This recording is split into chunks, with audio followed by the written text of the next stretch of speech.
Alright guys, so I apologize for not uploading this video yesterday when the interview actually was. I just didn't want to overload you guys with videos. I did 7 videos yesterday on this channel and I was like, you know what? Let's just wait for the next day. You know, those who do like me reacting to this with obviously the questions on the screen and increased audio, I'm sorry you had to wait, but I just didn't want to overload you guys. And I know sometimes, and especially when I'm very passionate about the Bengals, so I'll upload videos and I'll see stuff and I'm like, wow, I need to talk about this. I need to cover this. And yeah, so I apologize for that. I know some people are going to comment down below and say, well, we like any video you upload. And I appreciate that, but I don't want to overload you guys that much. Alright, so today we're going to be reacting to Coach Taylor and what he has to say about the upcoming game versus the Commanders. Okay, I don't know, I can't think. Wait a second.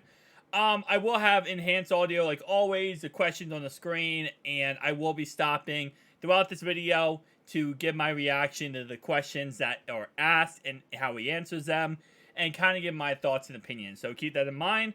Let's go ahead and get right into it. It's over, I guess. Is that exciting? Well, yeah, for us, it's a little bit different, but I think we got out of it what we need to get out of it. I think the team's in a good spot. Get a chance to finish out this game the right way, you know, with the players that'll be playing in it, and then refocus where we're at next week. But we're not at next week yet. We're in this game right now, and we need to get a lot out of this game and see some guys perform in that last one. And so this will be a great opportunity for that. Zach, is there anything else you're looking for out of a guy like Andre Yosebosh as you begin to think about the Consistency. I mean, there's always things that we're working with these guys on that we want to see more of. That I think the game provides a good time where the coaches aren't on the field. We have to make the adjustments as it go. How do the guys handle that? How do you handle new looks that maybe we haven't practiced? Because you don't game plan as much for these games as you would a regular season game. So it's good to see the players react and see what they can take in. And so he'd be one of those guys you get a chance to observe that. Do you feel like Jonah needs any more reps, or do you think that it would be? He won't get any reps in this game. Will you have 8 starters to play? No, none of the starters. None of the starters are playing this game. That is the huge thing a lot of people talked about and really broke down was none of the starters will be playing this upcoming game. Which means, yeah, everyone who won their starting jobs, they have their starting jobs. Now, let's be honest. Okay, quarterback, that's pretty obvious, right?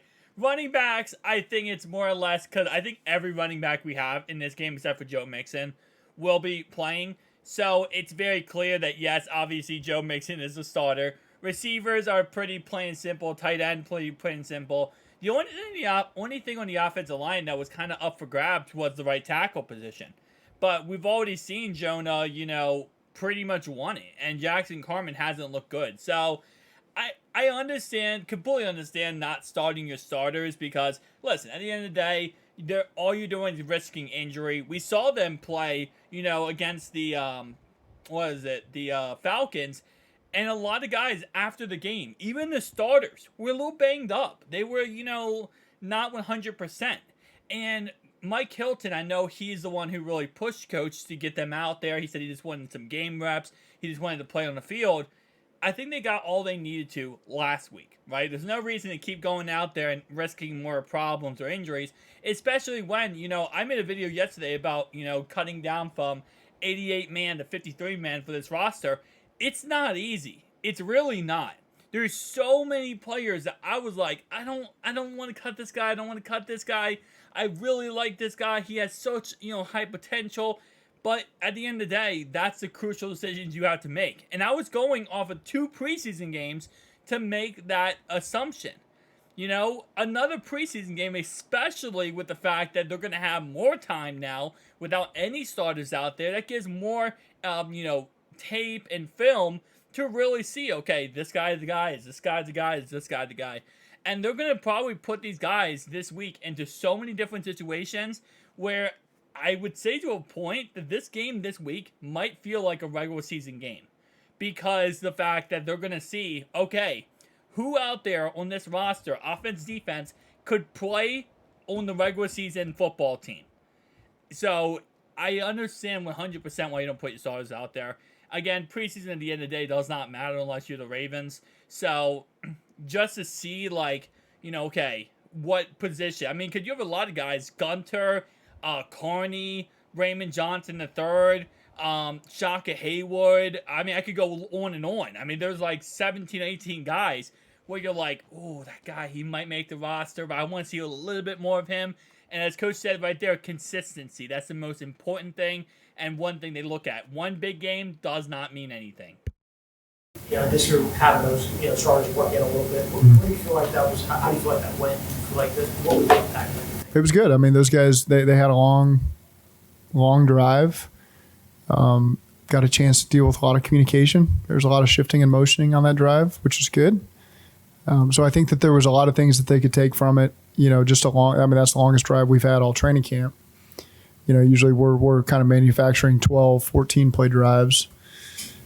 So an 18 play drive is good work for them. Good for them to feel that, because there's also the excitement of playing in a game, and so that's a whole different conditioning level than what we deal with in practice. And so I thought that was good for those guys' experience. Will Burrow make the trip, or any of the injured guys make the trip? There's some guys we'll leave behind. One of them. There's a lot of guys we'll leave behind.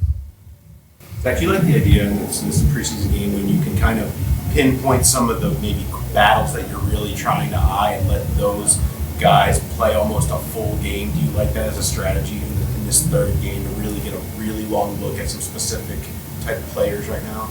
You want to make sure you've seen everybody, as you're dealing with final roster spots and practice squad spots. So there's that element. What you're asking is to see a guy play a whole game if you ever needed him to do that. We don't have anybody in mind that's going to play all 4 quarters and get every rep for that reason you're asking. It's more so, we're going to get good work with some guys that still need it, and then give some opportunity to some guys that maybe haven't had a lot of opportunity yet.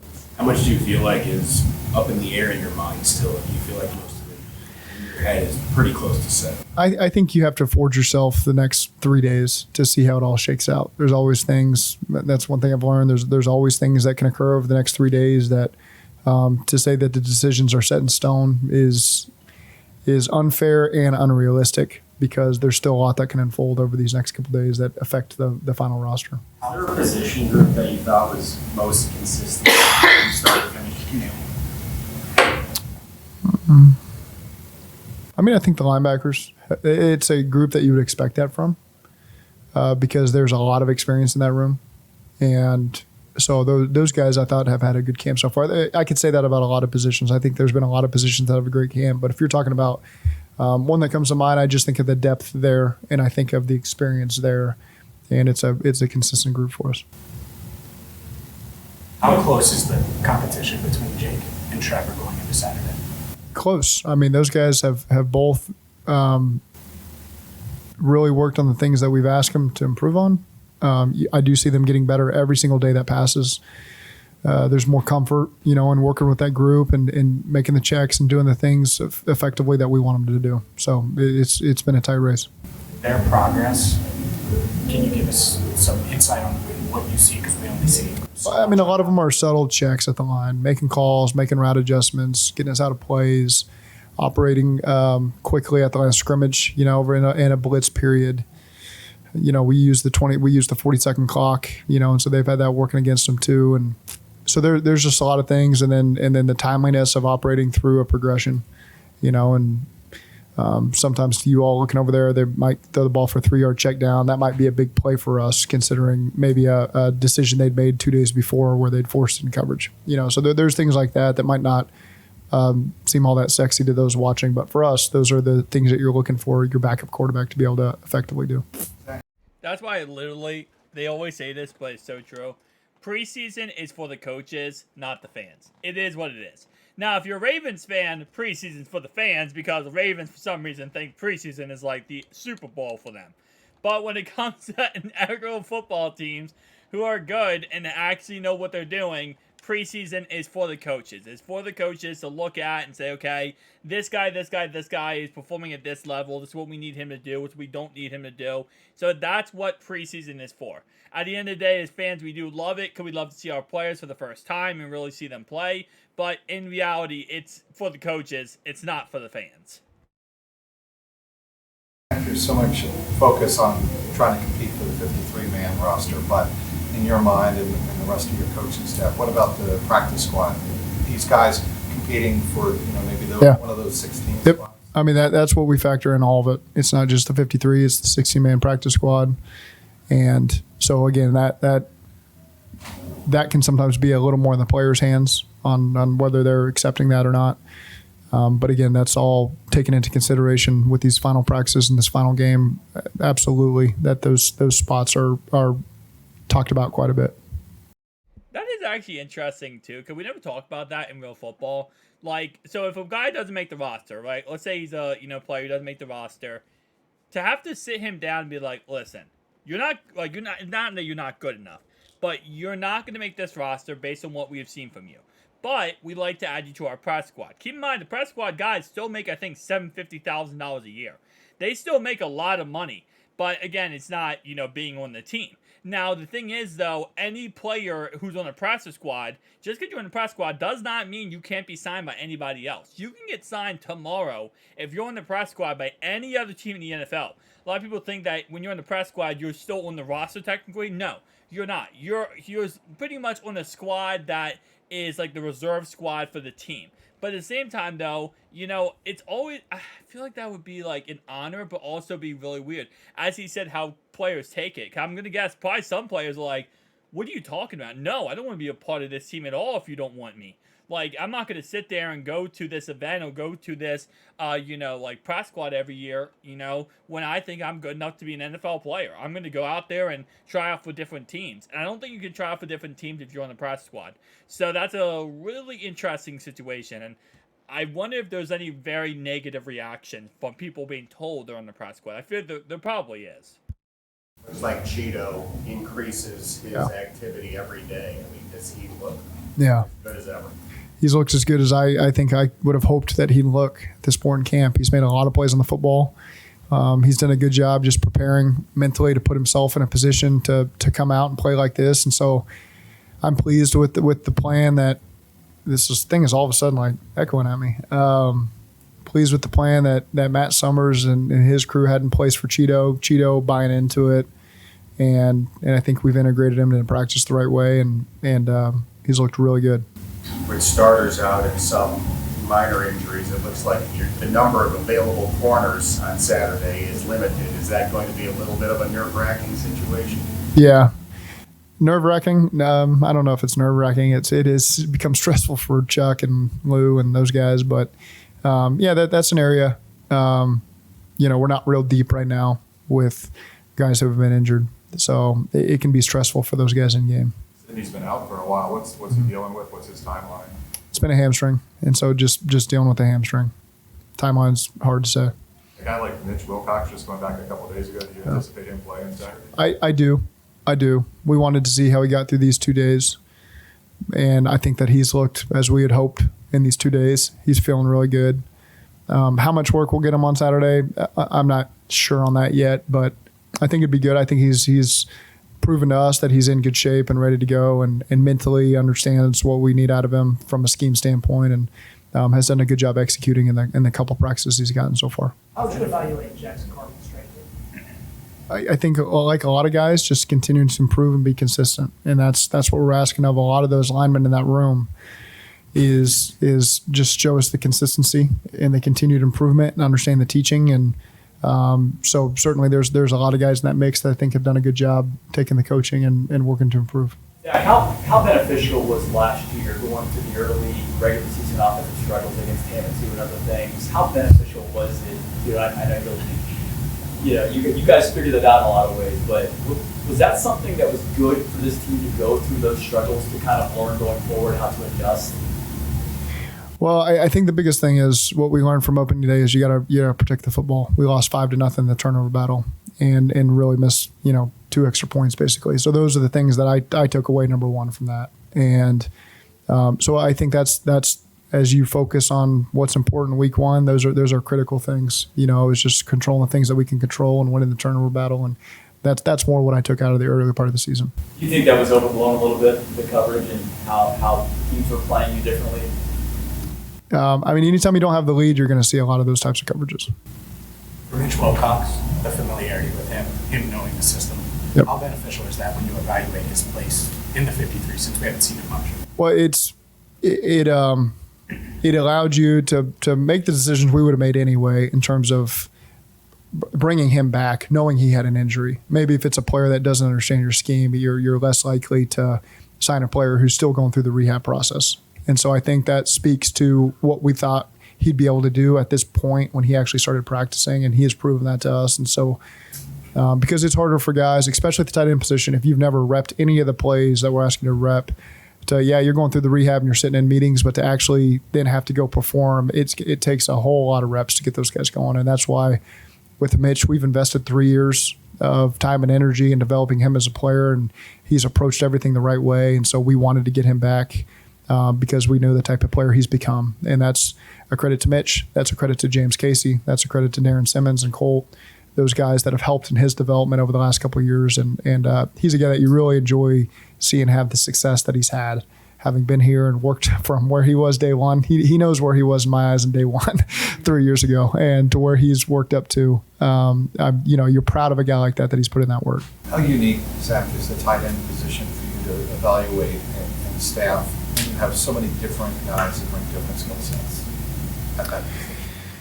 Yeah, it's you got to factor it all in, and that's the tight end is a Swiss Army knife. They got to be able to do a lot of different things, and usually they're not going to get a lot of credit for doing them. And so it's a room that those guys. I think they're proud to be a part of that room and all the things that are asked of them. And James does a great job instilling that in those guys. You're right. Some guys have different skill sets, and how we mix and match all that stuff is to be seen, as we get here through the next week. How has Drew Sample fit in that regard over the last? Really good. Yeah, Drew, really good. We got a lot of trust in Drew. One of the smartest guys you get on the team, and can fill a lot of roles for you that way. That, again, not roles that get a lot of credit or are really noticed by all, but noticed by us, and Drew's always done a great job of that. Especially because Drew Sample is more of a run-blocking tight end. And I do agree. Tight end is kind of like offensive lineman, depending on what kind of tight end you are. If you're a vertical threat tight end, then yes, you get all the praise and everyone loves you because you're like Hayden Hurst, right? You're the guy who's going to be a receiver down the field. But if you're a tight end like Drew Sample, you're never going to get any type of recognition, in all honesty. I mean, it's kind of ironic here, but for example, Josh Oliver, the old Ravens tight end, he literally was one of the best run-blocking tight ends in the league. And I didn't even realize that, until he got signed by the Vikings. And he was ranked one of the best in the league. And I'm like, holy crap. Even though, he hasn't put up any stats, like receiving stats, he's been very crucial in a lot of different plays. So it's one of those things Coach said that they don't get their credit. And yes, the team might appreciate them and love them, but they don't get really the credit that they deserve. And to the point of Drew Sample, because Drew Sample was very much like in the situation of Mitchell Wilcox. Both Mitchell Wilcox and Drew Sample left us this offseason to go hopefully find another job somewhere else. Obviously, Mitchell Wilcox could not because of his injury that happened on December 4th last year. But at the same time, though, they do know our system. And when we picked back up Drew Sample, that's the first thing I said was at the end of the day, I don't love the pickup. It's not the sexiest pick of all time when we could have used another tight end, like Mike Gesicki, for example, who was available. But at the end of the day, that's a really good pickup to help our team out. Even if it's not the sexiest pickup, it's still a really good pickup because, again, a guy who knows our offense, who knows what he's doing. We don't have to rely on a nobody. We don't have to rely on the guy who's brand new. So it's actually very nice. Trayvon's doing good. I think Trayvon's continued to make good progress. What the timeline is, don't really have that for you, but I think that he's making good progress. He's in a good spot. So you don't anticipate him playing? I do not anticipate Trayvon playing on Saturday. Yeah. Have you seen enough from Tyler Jones? I think all the work that those guys will continue to work is good, and so we get another game to evaluate those guys, and I think that's important. Wait, so Trayvon's not playing still? How bad is his injury? Because I know it's an ankle injury, right? And it was taped up, but it looked like he wasn't really, that bad. Like, it looked like he was a little bit of a, banged up ankle. And don't get me wrong, I expect him, to miss some time. But now he missed week 1, 2, and 3, and he's still out. Maybe it's just like precautionary. They're like, listen, he's going to make the squad anyway. No need to put him out there. And I guess that's another thing is, I think that kind of signifies he's going to make the squad. Because if he wasn't going to make the squad, I think they would put him out there. Because they'd be like, listen, we need to see something from you. We need to see if you still got it or you have something in you. But again, it's another guy who's been on this roster for a very long time. He knows this offense. He knows what he's doing. And he has the trust of the coaches to be able to play at that top level. So that's interesting that he's still not out there. Looking at the offense, like, is it a part of your philosophy to be willing to make big changes over a season or over the off season? And kind of why is that the case? I think I've been a part of plenty of teams where you go in thinking what your identity is going to be in the spring, and it evolves over training camp, or spring and training camp. You think one way, and then you get into the season, and something turns out to be much better than you anticipated, or worse than you anticipated. And so I think that we take a lot of pride in being willing to evolve where we need to. Sometimes it can be a stretch of opponents you play that maybe play a certain style. So it may appear that, oh man, they've really shifted, when really that's the mentality you have to play certain teams. And that's kind of happened in spurts over years. But I do think that we've been an offense particularly that's been willing to evolve after certain game stretches where maybe we're not as effective as we wanted to be. And so we need to make some changes to allow our guys to be more productive. And that's not something we ever shy away from if necessary. Coaches talk about just like the collaboration that goes on. Why is the group as a whole, and also listening, not you know what I mean? Yeah. Incorporating those voices. Kind of why does that work so well? Because I think we have a really special group of coaches, and you all may know all of them in great detail, and some of them you may not. But I really think that it's you're going to look down the line and see the special things these guys have done, and so there's a lot of trust on my end. To just let them go coach their guys and have ideas in their areas, and let's utilize them in games. And when you get suggestions in games, to pivot to those. It wouldn't be the case if you didn't trust all those guys. Part of it's we've been together forever. Part of it is they're here for a reason. They're really good coaches, and so I've been on a lot of great staffs. I think this is a really, really special group of coaches as a whole. You asked specifically about the offense. I think on offense, it's top to bottom, there's a lot of depth there. Gosh, I don't know how this happened, but it seems like ping pong has somehow become part of this team's identity. A couple of the guys led on about how you've been shaking things up in some team meetings. Why was that important for you? I think this was your brainchild. No, I wouldn't. I'm not going to take credit for that. I'm going to say that I don't remember the sequencing of it. Jeff Brickner brought this up in the spring on whether or not we'd want some professional ping pong players to come in training camp. And so, and Burrow, maybe even not one leading to the other, he mentioned something as well in the springtime too. I think it was after Brickner. And I said, yeah, we're already on that. But those two guys mentioned this a long time ago, several months ago. So that'd been in the works. We had it last week. Two people come in and did an outstanding job. I think the players really ate it up. They got a chance to compete. Trent Taylor is certainly the best ping pong player on the team. I have no reservation saying that out loud after watching him. But it was a lot of fun to see those guys play against professionals, and I think that they really enjoyed the change of pace. We did after the rookie talent show. So we did rookie talent show. We ate Skyline as a team, and then we had the ping pong stuff. So it was a really great night. Are you worried about the flack you're going to get now that you've given Trent Taylor the crown, the best in that room? No. I mean, I think if everybody observed what I observed, it's fair to say. Wilcox number 2. I'm not ready to give him Wilcox number 2. There was enough evidence there. Yeah. I mean, I didn't see everybody play. I mean, just seeing Trent Taylor play against a real professional, I think it's hard to say somebody else would have that same performance. But Mitch left a little bit to be desired in my eyes. That won't get back to him. I'm sure that will. Yeah. Zach, Kyler Boyd claims he's number 2. Would you agree with that? I didn't see enough from TB. TB didn't play in front of the team 1-on-1 to 11 like Mitch and Trent did. A bunch of guys returned serves. TB did a good job returning serves. But I can't say that I have all the information to crown him number 2. I can just say I know Mitch isn't a runaway at number 2 by any stretch. I might have missed, I guess, what was the reasoning for bringing them in? just fun. Training camp's long. And so, we've done a couple different things over the course of the training camp to just try to change up the rhythm and change up the energy. And so one of the things we did during the team meeting, we canceled meetings. This was Tuesday night. For us, that's when when I walked in here and you said training camp's over, I was kind of surprised by that because for us, training camp really ended on Tuesday is when we closed camp, changed our schedule up, and night times meetings all shifted down to regular in-season times. And so Tuesday night really marked for us the end of training camp. So we canceled meetings and then brought in some entertainment. Monday. Was it Monday? Sunday and Monday. When did we practice? Sunday and Monday? Monday night. Tuesday was player day off. And we practiced this Wednesday, Thursday. Yep, got it. I'm ready for a normal week.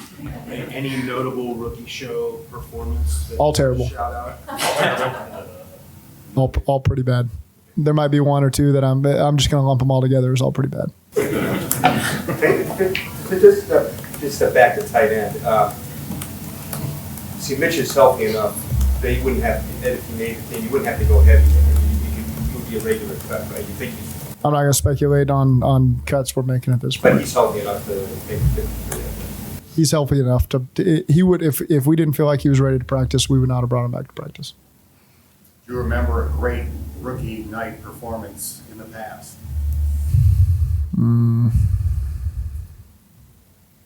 I mean, like knocked it out of the park. Not really.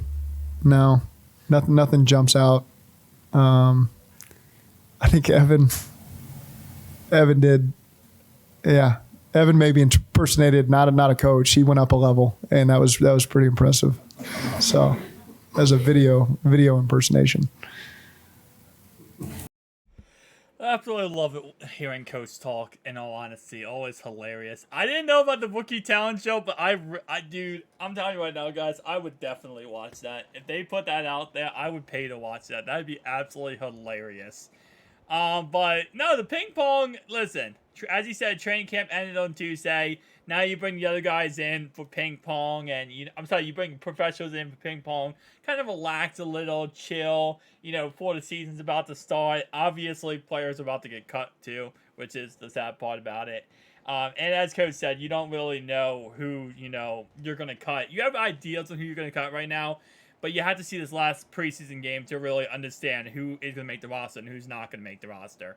But at the end of the day, though, whoever doesn't make the roster, I hope they do the best in the NFL and really, blossom. I mean, it is what it is at the end of the day, but, overall wise, I'm ready for this season. As Coach said, he's ready for a regular week, and I'm ready for a regular week too, so we can get right into football and start watching our Bengals go and win the Super Bowl and finish what they started. I'll see you guys in the next one.